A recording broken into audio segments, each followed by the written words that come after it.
Welcome everyone to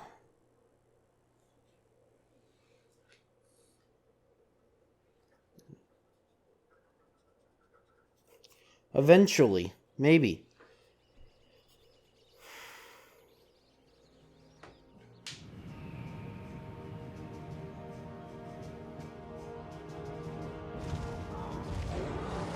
Whatever. Let's play Monster Hunter Freedom.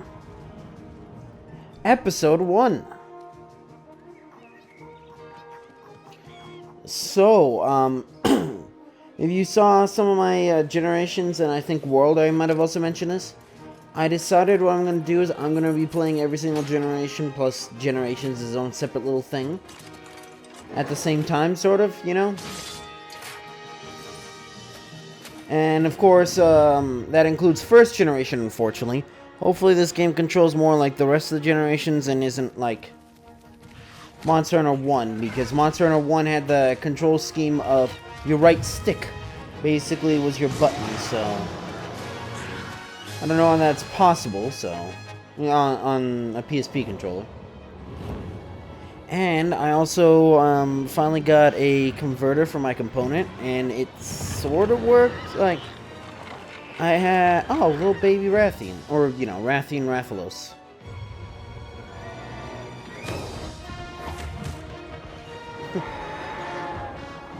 Oh, great, Kezu's in this game. And Plesioth.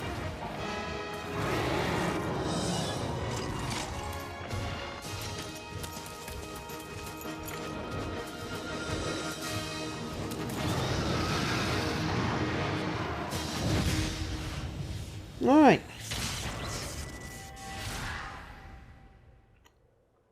So here's what I really hope ends up happening. There's a start button on this thing.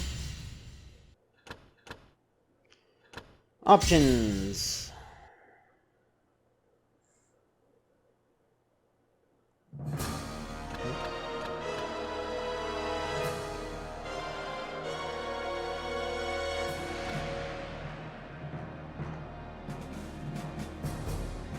Hey, is this like... Who... Is this Lao Shang Lung's song? I'm not even 100% sure. I don't... As if I've ever fought that thing. No. Yeah. And then it just goes away.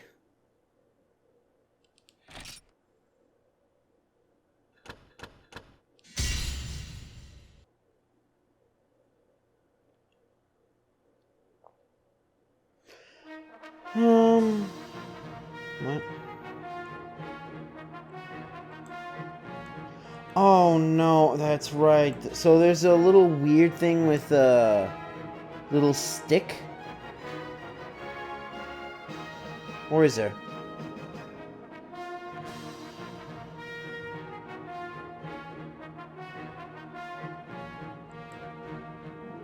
Damn it. Which is really sucky because, yeah, because I'm just like not touching it. What's going on? Oh, great. I really... Stop it, please. I already have enough of this shit on, God damn it. Stop it, you stupid thing. I already have enough problems with that with, my...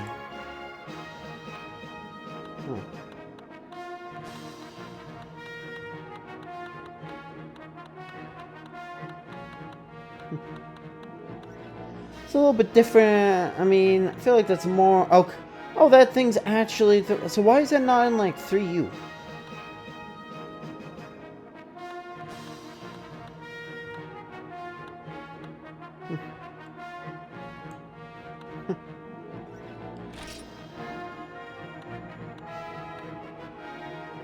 How do you make gray?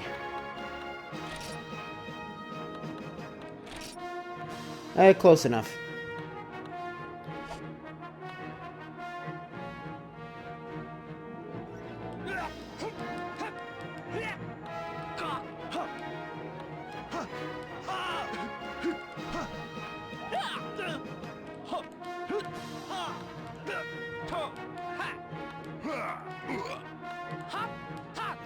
I don't... All Link noises.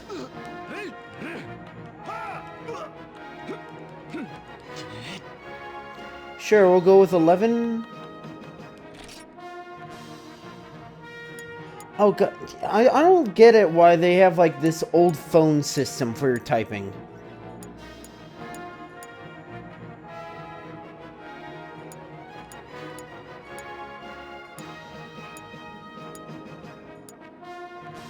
No.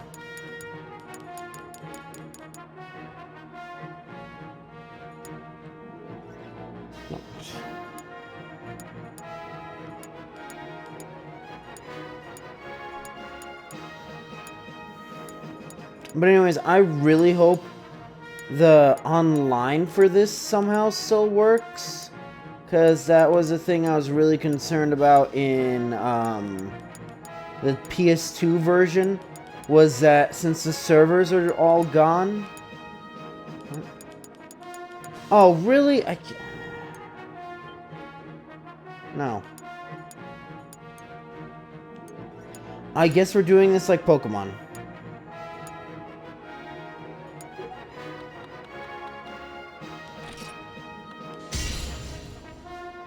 Yes, let's say yes.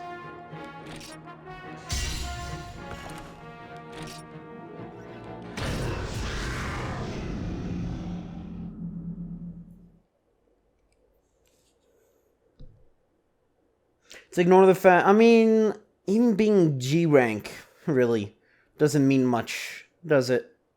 And at least, you know, because you just get carried up to it. But anyways. So, you know, I don't have to do the weird thing where I have to take my Elgato and just, like, put it to its side.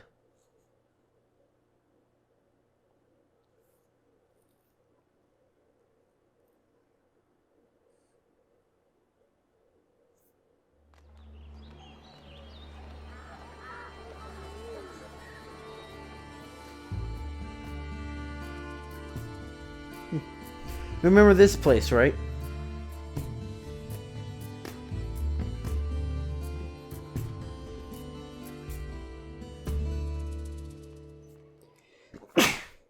Excuse me.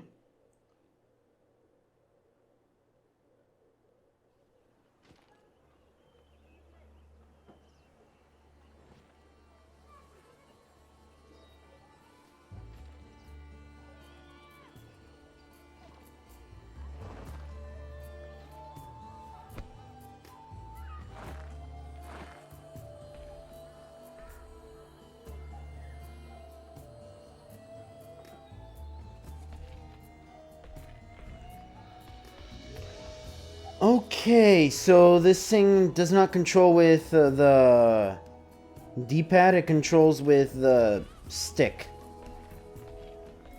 Which, I mean, works, I guess. We'll find out if it works or not.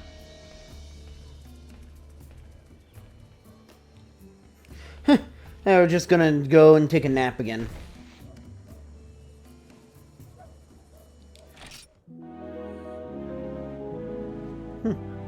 That's new. Or I guess it's old, isn't it? No.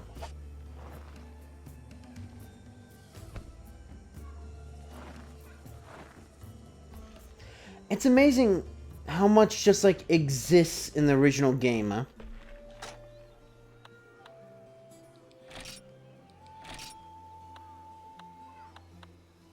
These aren't the only things in this game, right? See, the first blade of Novice Hunter, weak but good for combo attacks. Great sword for first time hunters, capable in combat versus many kinds of monsters. You very effective, very powerful, used effectively, incredible when powered up, cannot guard. Then a hard to handle lance has a powerful thrust, superior guard ability. And then finally, a low price light bowgun, producing large amounts, perfect for novices.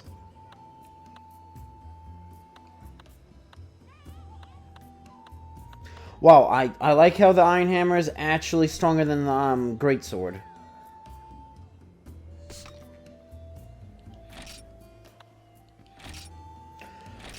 Okay, that's interesting. So the Sword and Shield is actually not third. Huh. We have equipment sets as well.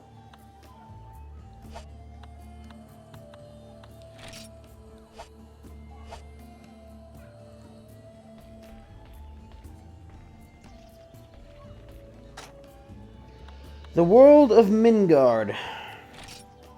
Forests and hills. I am the top geographer in Midgard? The main part of my job is to compare all the areas in the world and record the results of my research. First, let me tell you about the forests and hills. It is a warm, also known nowadays as verdant hills. It's a warm area home to herbivores like Aptonoth and mossvine. Is an excellent place to become used to life as a hunter. The area also has an abundance of plants and vegetation. For instance, herbs and blue mushrooms, not to mention items important to gunners like paintberry, huskberry, and needleberry. All these can be attained easily in this area. Also, search for honey in the forests and hills. Honey is an incredibly beneficial item for hunters. Obtained from honeycombs found in the field. While there are many changes in elevation, a hunter can press the circle button near low cliffs or vines covered in walls to climb up. You should beware of small blue monsters called velociprey. They travel in packs and will try and surround novice hunters, so caution is a must. This area is home to the absolutely dreadful Rathalos. Due to the warm climate, many different wyverns have been spotted here. Hiding among the caves and the mountains, one should definitely take care when traveling this area. About the jungle. I'm talking Jungle zone. So known as a rainforest, this zone has dense vegetation as far as the eye can see, and causes delays in spawning monsters. This is an area where you must definitely pay attention to your surroundings. High humidity in this area contributes to the dense plant growth. There is an abundance of mushrooms that are often the subject of gathering quests from the guild. Great. There are also a great number of jungle caves. Unlike the jungle itself, the temperature inside these caves is very low due to the influence of underground water sources. Oh, so this is just marshlands. You should be especially aware of monsters such as the Gypseros and the Yin Cuckoo. Okay, so those two things are from... because remember, my whole thing was, I started in 3, really. I mean, I played 4 before 3. But, 3 was the first one that I got to the end, really. So... Oh no, and there's a fucking Plesioth. The hit check of destiny, am I right? But yeah, so because Gypso's eating Cuckoo, and I don't know if Plesioth was in there, but those two things, as far as I'm aware, are not in 3U. At least I never saw it. And then the whole thing with Vespoids, my version of the Vespoid was Benabras first, so. But anyways, they're the most bird-like of small wyverns. You can also spot giant Plesioths in the jungle streams. So the wyverns, you should also be careful of monsters like the Vespoid. There you go, in Hornitar. Which the first time I ever saw a Hornitar was in World, actually. These giant bugs often swarm, causing great amounts of damage. This also seems to cause quite a few quests centering around their extermination. Tool of the trade, melee weapon. Red Devil melee weapons course. Don't you know who I am? I'm Red Devil of the Fearsome Hell Brothers. Even crying babies stop their sniveling when they get shut of a strong hunter like me. I'm gonna be giving a melee weapons lecture for the subscribers of Hunting Life. Melee weapons, a man's true love. Sorry, I read the A's and E. And there are those who love their bow guns, but only a real man knows the joy of specializing in a melee weapon, and leaping with joy in the blood and carnage his skilled attacks create. There's one absolutely critical point to using melee weapons, and that is sharpness. No matter how famous a sword, or how small the enemy, the more you slash an enemy, the more weapon's sharpness decreases. Sharpness decreases as the battle weapon is seen possible that the weapon may snap during usage. Wait. Weapons can snap?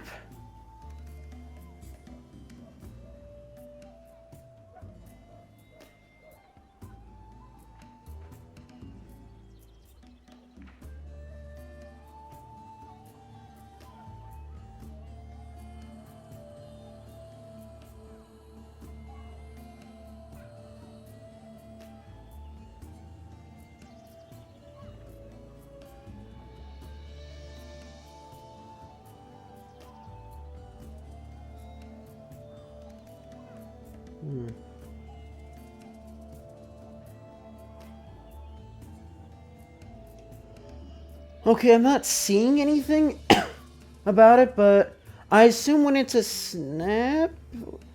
Oh, is it saying when it's... I don't know. I really hope it's not a case of... Oh, by the way, there's like Fatalis, Great Sword, or whatever. As if I know what the hell a Fatalis is. Can break and you can lose it permanently. Its attack strength is also heightened, so make sure to keep your weapon sharp. When a melee weapon becomes dull, it is time to use whetstone, not a whetstone. A whetstone! By rubbing the whetstone against the blade, you can provide sharpness with ease. Ha ha ha ha ha. However, that is only a temporary solution to the problem. You want a weapon that will not lose its sharpness of time. Everyone agrees with me, right? Improving a weapon, you not only increase its power, but you can also increase its durability. At 6 degrees of sharpness for melee weapons, these values fluctuate depending on how a weapon is improved. And it's safe to say a weapon can be improved to about the 5th level. Even the 6th level sharpness can be reached by improving special weapons. The limited sharpness upgrades via improvements is the 6th level, and this cannot be exceeded. However, if you get to a veteran level like myself, you must improve sharpness outside upgrading a weapon. Well, that is enough for now. Look forward to my next lecture. Ha ha ha. Recreation improvement. Today we want to ask a question about a dynamic duo of crafters who have gained the respect of hunters far and wide for the work crafting shop Bone Elder and Iron Elder. Their amazing work have hunters frothing with rabid desire. Question, first things first, let's talk about the manufacturing process of a weapon. Bone makes a great crafting material. It's tough, it's touch, it's feel, it's great. What is he talking about? Metal's weight and radiance, it is clearly superior. No, not about materials. I want to ask the entire process of making a weapon. The entire process, whether you're crafting a new sheer weapon in the crafting shop or just improving one. The most important thing is absolutely materials. Okay, I know. What are your thoughts on materials? Well, for creating a new item, it is key to procure so-called special materials. Get those, you can create a new piece of equipment. When you get some new materials, you should bring them to the crafting shop. What do you feel are some key materials? Well, I can't really tell you a rule, but you can often get materials from monsters. And this armor can be made from scales or shells. For weapons, you should try using horns or fangs. There's also good material for weapons. Is he still talking about bone? The key item is clearly ore. On hard or G-class quests, you can find rare ore. Do G-class exist? That is the most important item for crafting. As you rise in class, you should dig for ore. Next, we would like to ask about upgrades. Can you describe how to improve equipment? Basically, it extracts the potential from a weapon. For melee weapons, it means advancing to the next level of weapons evolution. Exactly. By getting materials and improving equipment, you can mold into excellence. Now that's progress. First step in the evolution and improvement of a weapon is sharpness. Except in improving the weapon itself, that is usually the end of basic improvements. Improving a weapon is that simple. Evolving a weapon is not just a one-way street. How's finding the right path? Improving melee weapons is the same thing. According to materials used, you can raise offensive power, elemental ability, or sharpness. Let's talk about bow materials. So, how do you improve a bowgun? Improving bowgun is different from improving a melee weapon. For instance, you don't need materials, just money. Bowgun parts that can be improved are delicate. You can't just bang on things and hope they turn out okay.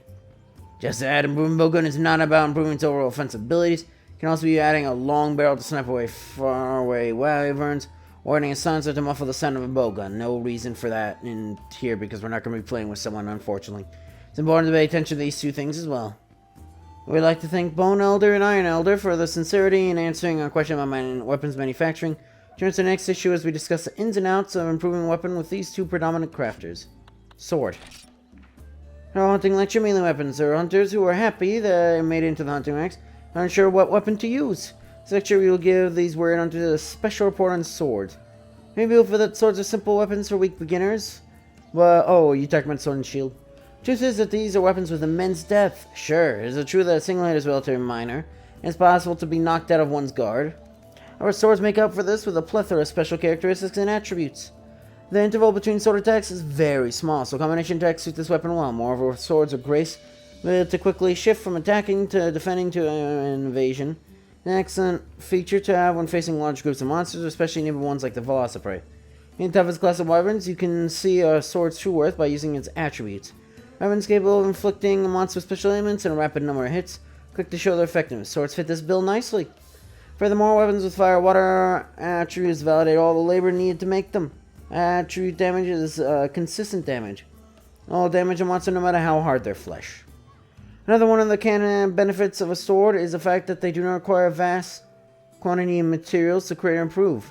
The price to command is also less when compared to weapons on other classes, and swords can be improved into powerful dual blades. That's how this works. Talk about some swords you can attain even with the low hunter's rank. First is a red saber made from Rathel's shell. We're getting ahead of ourselves a little bit. In the fire wyvern materials, this sword has a strong fire attribute. If you continue to improve this with fire wyvern materials, it will be capable of incredible power. Next is a death prize by using Genprey materials to improve a viper bite made from Velociprey. You can create a sword with a powerful paralysis attribute. Inflicting weapons with paralysis effect, attacking them becomes a veritable pinata party. Later, I would like to talk about the Poison Battle Axe. It uses monster bone along with the poison sacs from monster's internal organs and gypsose hide for protection. The Poison Battle Axe's high attack strength and poison attribute makes it a textbook hunter's weapon. Large numbers and abundance of attributes and easy to acquire. These are all the strengths of the sword. You too should give a sword a try again today. Wait, so is it literally like only that many things? Bowgun usage. Which we'll continue reading next time, or start reading. If you enjoy